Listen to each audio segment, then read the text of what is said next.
আমাৰ অসমত টিউশন কৰিবলৈ প্ৰাইভেট মাষ্টৰ লাগে আৰু বিয়া পাতিবলৈ চৰকাৰী মাষ্টৰ লাগে। সেইকাৰণে চবে মাষ্টৰৰ পিছফালে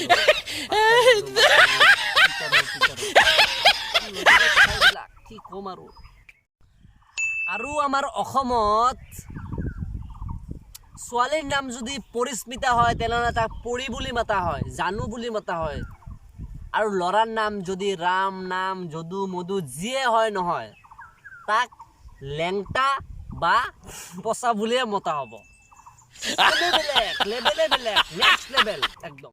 হে হোৱাটছআপ বন্ধুসকল, আজি আমি কিছুমান কথা পাতিম, মানে অসমৰ কিছুমান বিচিত্ৰ কথা পাতিম। সেইবিলাক কথা শুনি থাকক প্লিজ। তাৰ আগতে ইন্ট্ৰডিউচ কৰি দিওঁ মোৰ ফ্ৰেণ্ড, মোৰ বিগ ভাই। Hi good. তো কথা হ'ল যে অসমত কিছুমান বিচিত্ৰ কথা চলে। সেইবোৰ হ'ল নাম্বাৰ 1, হাতৰ তলুৱা খোজালে পইচা পায় বোলে। কচম পাগলা কৰি দিব। ভৰিত তলুৱা খোজালে ফুৰবা যাবা পায়। আৰু যদি জিভা যদি কামোৰ লাগে তেনেহ'লে মাংস খাবা পায়। কচম, এইটো সঁচা কথা। অসমত যোনে থাকে সিয়ে বুজি পায় এইবিলাক কথা, আমি বুজি পাওঁ। আৰু 2 নম্বৰ, এইখন অসময় ভাই, ইয়াতে নতুন বেডশ্বীট তেতিয়াই পতা হয় যেতিয়া ঘৰত কোনোবা আলহী আহে। কচম সঁচাই, নতুন বেডশ্বীট তেতিয়াই পাতিব যেতিয়া ঘৰত কোনোবা আলহী আহিব।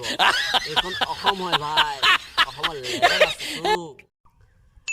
আৰু 3 নম্বৰ, আমাৰ অসমত ফ্লাইট মোড মানে মোবাইলৰ ফ্লাইট মোডটো তেতিয়াই ইউজ কৰা হয় যেতিয়া নেটৰ স্পীড শ্ল' হয়।